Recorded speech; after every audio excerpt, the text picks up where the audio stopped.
Hey guys, it's Mila Utmost Rose here, and I am about to do my weekly refresh of my crochet braids with Yaki pony hair. I have had these in now for 10 weeks, and most of the hair is from the original install. I have trimmed it. I have put in extra hair to fill in some spots where old hair has fallen out of the Yaki pony hair weave crochet braids. But for the most part, I really like the style, the versatility, the fact that it was cheap. But it is a bit more work than your regular hair because it's synthetic, and it's not only synthetic, but it's cheap synthetic. This was $4.99 a pack, and it had 2 ponies in it, but I don't know how much cheaper you can get unless you buy that stuff that's flammable. This stuff isn't flammable, but they definitely don't intend for you to wear it for 10 weeks straight, probably like I have. I haven't even taken it out to do anything with my cornrows underneath. I've been tightening this stuff up with thread, a needle and thread. I've been dipping it with hot water and baby oil. I have been doing everything to it. And I think it is in great condition considering what I'm working with. So what I'm going to do is kind of show you what it looks like after 10 weeks of keeping it maintained. But once you start getting around, like the first month, you can get away with not really having to do much to it at all if you wrap it up every night or bonnet it like I do. I bonnet it. I ponytail and bonnet it every night the first month. The second month, the beginning of the second month, you probably want to start doing some more maintenance, like tightening up your braids underneath the actual extension hair, dipping it in some hot water and baby oil, just kind of trimming the ends up that don't work themselves out. So after 2 months, then you want to start doing that weekly, because the hair or the fiber, this plastic fiber, is going to get really tired fast. And it's not hard to do, you just need to take the time out of your day to do it. And I have learned a lot about hair maintenance with this hair. So I have my paddle brush here. It is a looped wig brush. So you see those loops there? It makes sure that when you're brushing through your hair, you don't catch on your braids. And this is what the ends of my hair look like. I did not brush it today at all. This is it's a week overdue to, it's a week since I last dipped it and trimmed it. And I haven't brushed it yet for today. So that's what they look like. Real clumpy and gnarly and tangled. So before you do any other maintenance, you got to detangle your hair. So let me stand up and do this. What I do is I part it in the back. Okay, I hope you saw that. Can't really tell. And first I start at the top. Just kind of, I get real impatient, so for me to be able to do this, I'm not going through like all this stuff just to do my hair.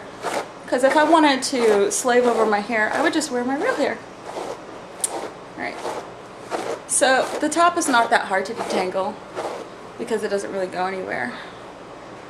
And sometimes when I'm going through, like here, the brush doesn't catch that, thank goodness, so it doesn't rip out of my head.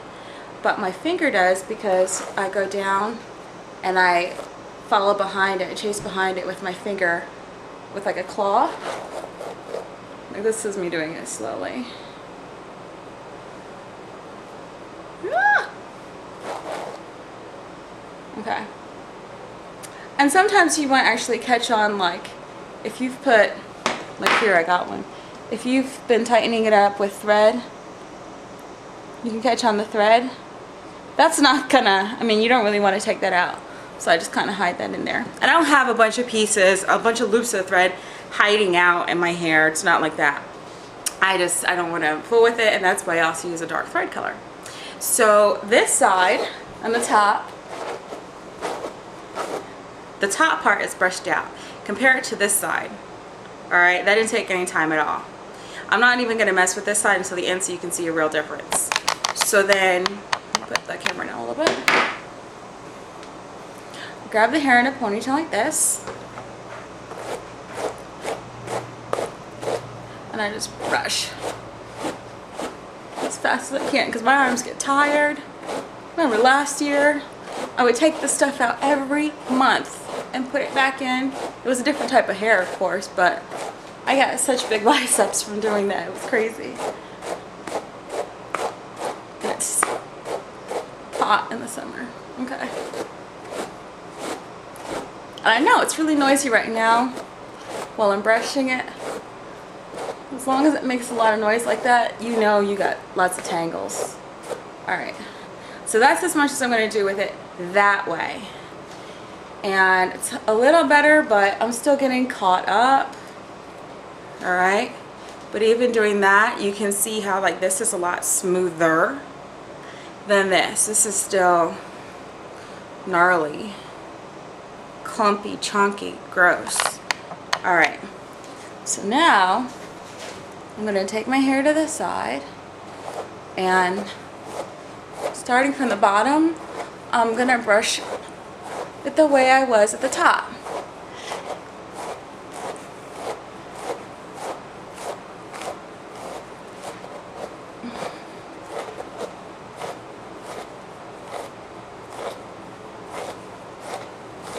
And my hair is going through, my hand is going through my hair a lot easier. Every now and then I get caught on something. But it's also because when I'm like brushing it like this, I'm going really fast, so it kind of like goes like that. Sometimes it gets caught up on itself. Alright. Okay.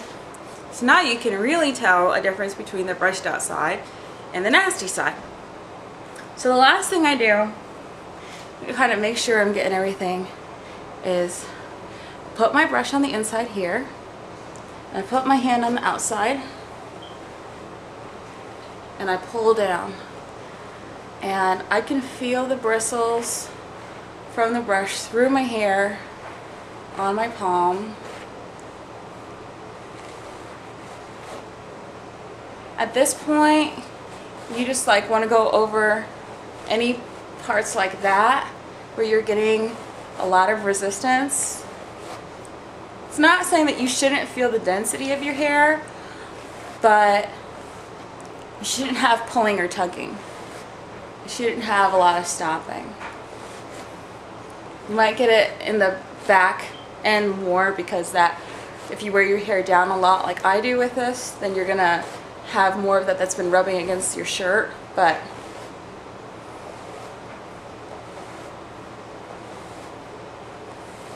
okay, so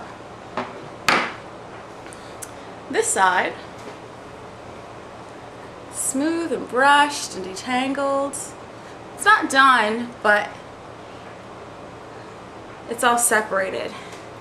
And this side is not. I got like dreads on the side.